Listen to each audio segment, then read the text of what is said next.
بسم اللہ الرحمن الرحیم الحمد للہ رب العالمین والعاقبۃ للمتقین والصلاۃ والسلام علی سید الانبیاء والمرسلین اما بعد۔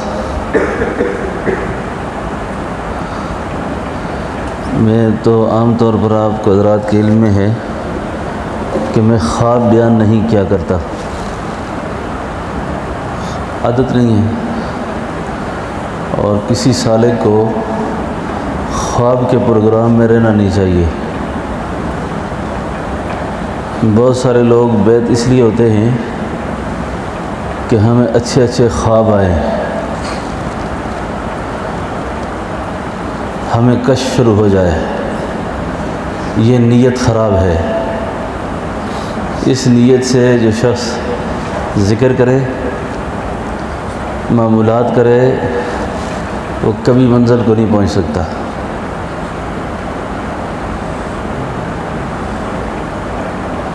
کشف معنوی اللہ کی بہت بڑی نعمت ہے، جس کو فراست کہتے ہیں، اور فراست باطنی اللہ تعالیٰ کا تحفہ ہوتا ہے۔ ہمارے دادا برشد حضرت خواجہ شمس الدین سید پوری رحمۃ اللہ علیہ پر کشف کھل گیا، کشف سوری، ہر ایک کے عیب نظر آنے لگ گئے، اور اگر کسی کے عیب نظر آ جائیں تو صاحب کشف کے لیے یہ انتہائی ضروری ہوتا ہے کہ اس عیب پر پردہ ڈالے اور اپنی روحانی توجہ سے اس کی اس بیماری کو سلب کرنے کا غم کرے۔ تو حضرت پر یہ دولت جب کھل گئی کشف کی، تو آپ نے اللہ سے التجا کی، اللہ میں نے آپ سے معرفت مانگی تھی، کشف نہیں مانگا تھا۔ جو اصل چیز ہے وہ مجھے دے دیں، یہ دوسری چیز مجھ سے واپس کر دیں۔ بات سمجھ رہے ہیں میری؟ تو ذکر کی مجلس میں بیٹھنے والے ایک تو کبھی بھی ایسی کسی چیز کی التجا نہ کریں۔ مجھے اچھے اچھے خواب آنے لگ جائیں، اس کی التجا بھی نہ کریں۔ مجھے کشف شروع ہو جائے، اس کی التجا بھی نہ کریں۔ اللہ آپ بس مجھے مل جائیں، میں آپ کی تلاش میں ہوں۔ اور جس کو اللہ مل جاتے ہیں اس کو پھر ملتا کیا ہے؟ اس کو اللہ کے احکام کی تابعداری نصیب ہو جاتی ہے۔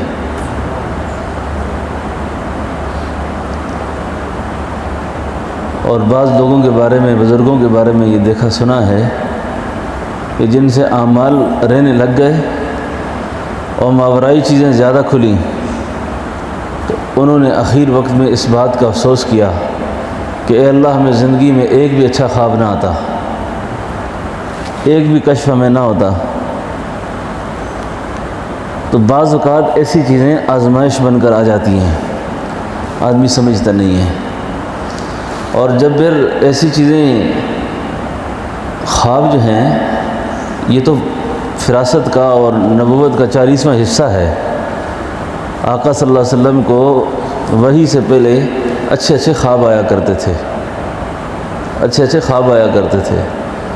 اور نبیوں کے خواب جو ہوتے ہیں وہ وحی ہوتے ہیں، ولیوں کے خواب جو ہوتے ہیں الہام ہوتے ہیں، رہنمائی ہوتی ہے۔ لیکن سلوک میں چلنے والے کسی ساتھی کے لیے اس بات کی بالکل گنجائش نہیں ہے کہ وہ کبھی ایسی چیزوں کی تمنا کرے۔ ذکر کے اندر کیفیت کی تمنا بھی مقصود نہیں ہے، کیفیت کی تمنا بھی مقصود نہیں ہے، اور اس کی تمنا بھی نہ کرے۔ میری بات سمجھ رہے ہیں نا؟ اس کی تمنا بھی نہ کرے۔ کس چیز کی تمنا کرے؟ اللہ بس آپ مجھے مل جائے، آپ کی ذات چاہیے مجھے۔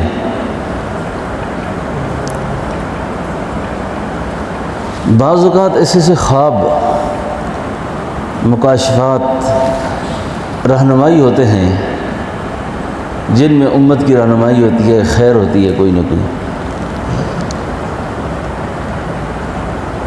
تو اچھا خواب آ جائے تو اس اچھے خواب کو ہر ایک کے آگے بیان نہ کرے۔ خواب کی تعبیر کے لیے بھی امام خواب نے کچھ علوم بیان فرمائے ہیں کہ جس آدمی سے آپ خواب کی تعبیر پوچھتے ہیں اس آدمی کو قرآن کا علم ہونا چاہیے، حدیث کا علم ہونا چاہیے، تاریخ کا علم ہونا چاہیے، زمانے کا علم ہونا چاہیے، شخصیت شناسی سمجھتا ہو۔ اور خواب کی تعبیر مستقل ایک فن ہے، اس لیے کبھی کسی کو خواب آ جائے تو ہر ایک کو بیان نہ کرے، کیونکہ بعض اوقات نامناسب خواب کی اچھی تعبیر ہوتی ہے، اور بعض اوقات بندہ اچھی چیز دیکھتا ہے لیکن تعبیر اس کی الٹ ہوتی ہے، اور جس آدمی نے جو تعبیر بتائی وہی اس کی تعبیر بن جاتی ہے۔ تو خواب کے حوالے سے یہ ایک بات میں نے عرض کی۔ میں نے ایک دو خواب دیکھے۔ بعض لوگ کہتے ہیں خواب دیکھی نا، خواب دیکھا ہوتا ہے، یہ مذکر سماعی ہے، خواب دیکھا۔ وہ خواب میں نے محسوس کیا کہ میں نے ان کی بیان ہو جائے تو شاید اللہ کرے کہ ہماری اس میں اصلاح ہو جائے۔ ایک خواب یہ دیکھا اپنے کسی بزرگ دوست کے حوالے سے، اس کے ظاہری اعمال ٹھیک ہیں بہت، اللہ تعالیٰ نے کوئی رہنمائی ایسی فرمائی کہ میں نے دیکھا کہ وہ صاحب فوت ہو گئے ہیں، اور اپنی قبر میں ان کے ساتھ ایک اژدہا لپٹا ہوا ہے، اور اژدہا جب لپٹا ہوا ہے اتنا خوفناک ہے کہ وہ باہر لوگوں کو منہ کھول کر دھاڑ رہا ہے، دھاڑ۔ تو کوئی دوست خواب میں مجھ سے پوچھتے ہیں کہ حضرت یہ خواب ہے یا حقیقت ہے یہ جو ہم دیکھ رہے ہیں؟ میں نے کہا یہ حقیقت ہے۔ اس پریشانی کے عالم میں جس طرح جانور کی کھال اتری ہوتی ہے اور وہ ٹانگیں مار رہا ہوتا ہے، اس کیفیت کے اندر وہ قبر میں تڑپ رہے ہیں۔ اللہ سب کی حفاظت کرے۔ اتنا دکھی قسم کا منظر کہ میں بہت پریشان ہوا۔ تو اس ساتھی نے مجھ سے پوچھا کہ یہ کیوں یہ عذاب ہو رہا ہے ان کو؟ تو اس وقت مجھے یہ خیال آیا کہ اس آدمی نے اپنے مال کی تقسیم کے اندر اپنی اولاد کے اندر برابری نہیں کی۔ وراثت کی تقسیم میں اولاد کو نظر انداز کیا اس نے۔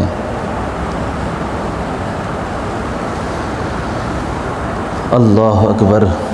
اسی خواب میں ایک قبر پر اس ساتھی کو بھی میں جانتا ہوں، اس کی تدفین ہو گئی۔ تو قبر کا جو مسئلہ ہے، جب بھی کسی قبر پہ جایا جائے نا تو اس کے سرہانے کی طرف، منہ کی طرف کھڑے ہو کر اصالہ ثواب کرنا چاہیے۔ اور ماں باپ کی قبر کا اصالہ ثواب کا طریقہ یہ ہے کہ ماں باپ کی قبر کے پاؤں کی طرف کھڑا ہونا چاہیے، جیسے ان کے آداب ہے نا۔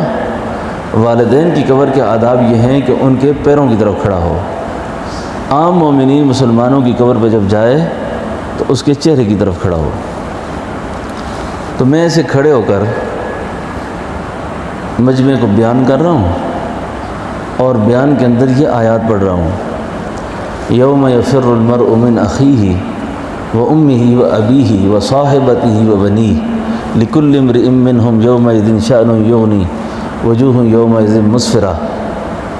اس آیت کے بیان کے بعد جو بیان میں نے خواب میں کیا وہ یہ کیا کہ جس عورت کے پیچھے، جس بیوی کے پیچھے، جس بچے کے پیچھے، جس اولاد اور خاندان کے پیچھے انسان خوار ہوتا ہے، میری بیوی ہے، میرے بچے ہیں، اس پہ میں نے یہ ایک حدیث پاک بیان کی کہ نبی علیہ الصلوۃ والسلام نے ارشاد فرمایا کہ قیامت والے دن انسان کو جب ایک نیکی کی ضرورت پڑے گی نا تو یہ اپنی بیوی کے پاس جائے گا اور بیوی سے کہے گا کہ مجھے ایک نیکی چاہیے جس کی وجہ سے آج میری نجات کا سوال ہے، تو بیوی کہے گی میں تو تجھے جانتی نہیں، تو کون ہے؟ یہ آگے سے اس کو اپنی محبت کے سارے قصے یاد کرائے گا کہ یوں یوں ہماری منگنی ہوئی تھی، نکاح ہوا، شادی ہوئی، ایسے ایسے ہمارے بچے ہوئے، اور یہ ہماری زندگی کی کارگزاری ہے۔ بہت زیادہ بیوی پر یہ پریشر ڈالنے کی کوشش کرنے کے بعد اس کو اس کی بیوی کیا جواب دیتی ہے؟ ہاں مجھے یاد پڑتا ہے کہ کہیں سفر ہوا تھا دنیا میں اور کسی درخت کے سائے کے نیچے میری تیری ملاقات ہوئی تھی، اس سے زیادہ میں نہیں جانتی کہ تم کون ہو۔ تو میرے کندھے کو پکڑ کر ایک صاحب مجھ سے کہتے ہیں حضرت یہ آپ جو تشریح بیان کر رہے ہیں یہ کہاں سے کر رہے ہیں؟ میں نے کہا آپ نے نہیں سنی؟ کہا نہیں سنی۔ میں نے کہا سنو،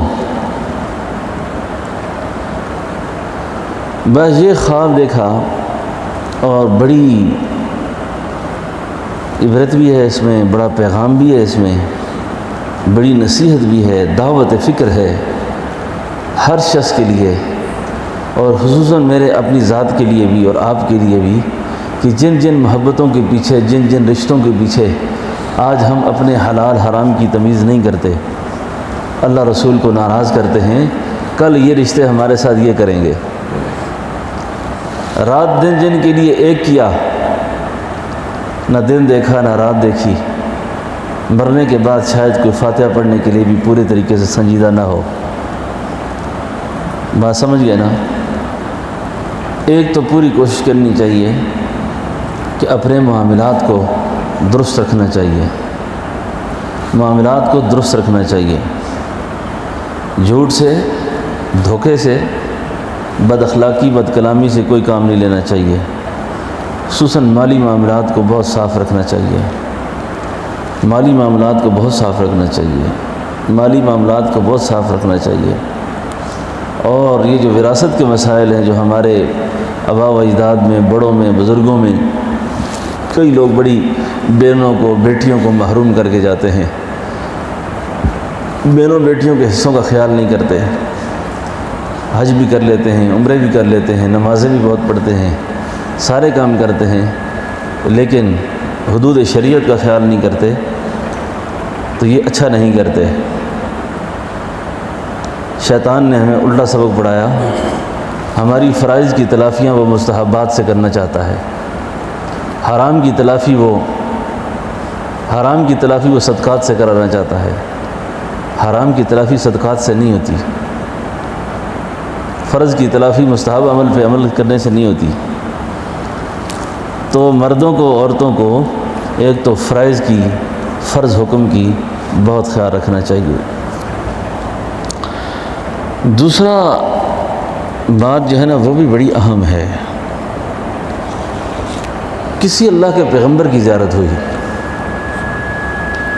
اور وہ بڑے اولوالعزم پیغمبروں میں سے ہیں، وہ مجھے کہتے ہیں کہ نماز کا بہت اہتمام کرنا چاہیے، نماز کی بڑی تاکید کر رہے ہیں، نماز کی بہت تاکید کر رہے ہیں، اور نماز کی دعوت کی تاکید کر رہے ہیں کہ لوگوں کو نماز کی ترغیب دینی چاہیے۔ خصوصاً میں دیکھتا رہتا ہوں کہ نماز کے اندر نا، فجر کی نماز میں تو اچھے اچھے دیندار بھی نہیں اٹھتے نماز کے لیے، اور یہ بہت نقصان ہے۔ پھر جماعت کی نماز کا اہتمام نہیں کرتے، جس کی شخص کی ایک نماز رہ گئی نا، اس کا تو سب کچھ لٹ گیا، کچھ بچا ہی نہیں اس کا۔ جتنا سب کچھ لٹنے پہ ایک آدمی پریشان ہوگا، اتنا ایک نماز کے چھوڑنے پہ پریشان ہوگا۔ تو میں نے اللہ کے محبوب پیغمبر سے پوچھا کہ آپ کا نام کیا ہے؟ انہوں نے بتایا کہ میرا نام یہ ہے، لیکن میرا نام نہیں بتانا کسی کو، نام نہیں بتانا، اور میں دوبارہ بھی پھر آپ سے ملوں گا، لیکن بہت سر نماز کی اس پہ میں جاگ گیا. یعنی یہ دونوں خواب پیغام تھے، اس لیے سنانا ضروری سمجھے، ورنہ میری عادت میں نہیں ہے بات کہ یہ بات میں بیان کرتا. بات سمجھ رہے نا میری؟ میں نے بڑی ذمہ داری کے ساتھ آپ سے یہ 2 باتیں عرض کر دی ہیں. پورے تصوف کا، پوری پیری مریدی کا خلاصہ یہی ہے کہ ہمارے معاملات صحیح ہو جائیں، ہماری معاشرت ٹھیک ہو، ہماری عبادات صحیح ہو جائیں. اور اگر یہ چیزیں ٹھیک نہیں ہیں، زبانی وظیفے جتنے مرضی کرتے رات دن کو، جتنے مرضی وظیفے کرتے رہیں، ثواب ہو جائے گا، مقصود حاصل نہیں ہوگا. مقصود کے حصول کے لیے حدود کی پابندی بہت ضروری ہے، حدود کی پابندی بہت ضروری ہے. تو اللہ رب العالمین ہم سب کو، مردوں کو بھی عورتوں کو بھی، سب کو، اور عورتوں سے میں خصوصی درخواست کرتا ہوں کہ عورتیں اذان ہوتے ہی اپنے گھروں میں یہ پیغام دیں. یہ جو بات میں نے بیان کی ہے نا، یہ بیان کریں جا کر. اذان ہوتے ہی عورتیں نماز کے لیے مصلی پہ موجود ہوں. اور آپ دوستوں کے لیے میری یہ درخواست ہے، بہت عرصہ ہو گیا ہمارا غفلت میں وقت گزارتے ہوئے، بہت عرصہ ہو گیا. میں یہ خواہش رکھتا ہوں اپنے لیے بھی، آپ کے لیے بھی، کہ جب فجر کی اذان ہو نا، تو فجر کی اذان ہمارے سوتے میں نہ ہو، اس وقت ہو جب ہم مصلی پہ معمولات سے فارغ ہو چکے ہوں. بات سمجھے نا؟ یعنی فجر کی اذان ہو. میں نے اپنے حضرت خواجہ عبدالحی صاحب رحمۃ اللہ علیہ نے مجھے ایک دفعہ فرمایا کہ مولوی صاحب آج رات میری بڑی غفلت کی گزری ہے، آج رات میری غفلت کی گزری ہے. اور پھر فرمایا کہ صرف اور صرف اذان سے چند منٹ پہلے اٹھنا نصیب ہوا، بس اذان سے چند منٹ پہلے اٹھنا نصیب ہوا تو رات ساری غفلت میں شمار کر دی. تو پوری کوشش کرنی چاہیے کہ جب اللہ تعالیٰ مجھے اور آپ کو توفیق دیں تو ہم فجر کی اذان کے وقت مصلی پہ بیٹھے ہوئے ہوں اور ہمارے جاگتے ہوئے اذان کی آواز آئے. بات سمجھ گئے نا؟ اس وقت جو ہماری روحانی زندگی میں جو بے برکتی ہے نا، اور جو بے سکونی ہے، جو پریشانی ہے، دنیا کے لاکھ جمیلوں میں آدمی تنگ رہے، پریشان رہے، خانہ دل آباد رہے نا، تو آدمی کبھی پریشان نہیں ہوتا. ایک عجیب قسم کی طمانینت اور سکون اور اطمینان شب بیداری کی وجہ سے اللہ تعالیٰ نصیب فرماتے ہیں. آپ روز مرہ میں دیکھ لیں، جس دن آپ نے اذان سے پہلے اٹھ کے کچھ معمولات کیے ہوں، آپ کے سارے دن کے حالات کچھ اور ہوں گے. اور بے شک فرض نماز پڑھ کر اس کی بھی اپنی برکات ہیں، لیکن یہ عام لوگوں کے لیے ہے. اللہ کے سفر کا راہی ہو اور خدا کی معرفت چاہتا ہو، اللہ کی معرفت کو چاہنے والے کے لیے ضروری ہے کہ وہ رات کا کچھ حصہ آخر میں جاگ کر گزارے. بات سمجھے نا جی؟ جاگ کر گزارے. توفیق مانگیں، اس کی توفیق مانگیں. اور آنکھ کھل جائے، اٹھنا مشکل ہو، اور اس وقت استغفار شروع کر دیں، استغفار. اور دوسری تسبیح سبحان اللہ و بحمدہ سبحان اللہ العظیم کی تسبیح، یہ اس وقت لیٹے لیٹے شروع کر دیں. اللہ تعالیٰ ایک دن جب یہ جاگنے کی توفیق ہو گئی، اٹھنا مشکل تھا، تو استغفار شروع کر دیا. اس کی برکت سے آئندہ اللہ تعالیٰ آپ کو تہجد میں کھڑا ہونے کی توفیق بھی دے دیں گے. بات سمجھے نا؟ پھر 2 رکعت پڑھ لیں، 4 رکعت پڑھ لیں، خوب ندامت کے ساتھ استغفار شامل کریں، اس میں خوب ندامت کے ساتھ اس میں استغفار کو شامل کر لیں. رکوع میں، سجدے میں، جلسے میں، اخیر دعا میں خوب استغفار پڑھیں. ہمارے آج کل اجتماعی حالات اچھے نہیں ہیں، اجتماعی حالات اچھے نہیں ہیں. میرا ایمان کیسے بچے، میرا یقین کیسے بچے، میرے بچوں کا، میرے خاندان کا، امت کا، سب کا ایمان یقین کیسے بچے؟ ایک تو نماز کی دعوت کو عام کریں. ایک گھر میں اگر بے نمازی ہے نا، ایک محلے میں 40 گھروں تک اس کی نوسط جاتی ہے، اور جس گھر میں بے نماز پڑے ہوں وہاں کیا حال ہوگا پھر. اور بڑی تاکید سے عورتوں کو بھی اور خود بھی اپنی ذات میں بھی اس کی فکر شروع کر دیں. رسول اللہ صلی اللہ علیہ وسلم نے اپنی پیاری لخت جگر سیدہ طیبہ حضرت فاطمہ الزہرا رضی اللہ عنہا فجر کے بعد سو گئیں. آپ فجر کے بعد سو گئیں تو پاؤں کے انگوٹھے سے پکڑا آپ نے، اور پاؤں کے انگوٹھے کو ہلا کے فرمایا، بیٹی اٹھ، فجر سے اشراق تک کا سونا رزق کو تنگ کرتا ہے. فجر سے اشراق تک کا سونا رزق کو تنگ کرتا ہے. فجر سے اشراق تک کا سونا رزق کو تنگ کرتا ہے. صرف ان لوگوں کو سونے کی اجازت ہوتی ہے جن لوگوں نے رات جاگی ہو، معمولات کیے ہوئے ہوں، اور اس کے بعد وہ اگر سونا چاہیں ان کے لیے گنجائش ہے. باقی کسی عام آدمی کے لیے اس بات کی قطعاً اجازت نہیں ہے کہ وہ فجر سے اشراق تک سوئے. فجر سے اشراق تک کا سونا بہت بڑی نحوست لاتا ہے، زندگی کے اندر بے برکتی پیدا ہو جاتی ہے، اور جتنی بھی خیریں ہوتی ہیں وہ اس آدمی سے روٹھ جاتی ہیں، جتنی بھی برکات ہوتی ہیں وہ روٹھ جاتی ہیں. تو فجر سے اشراق تک بھی خوب الہا زاری میں، تسبیحات میں، تلاوت میں گزارنا چاہیے. اور فجر سے پہلے اذان کے بعد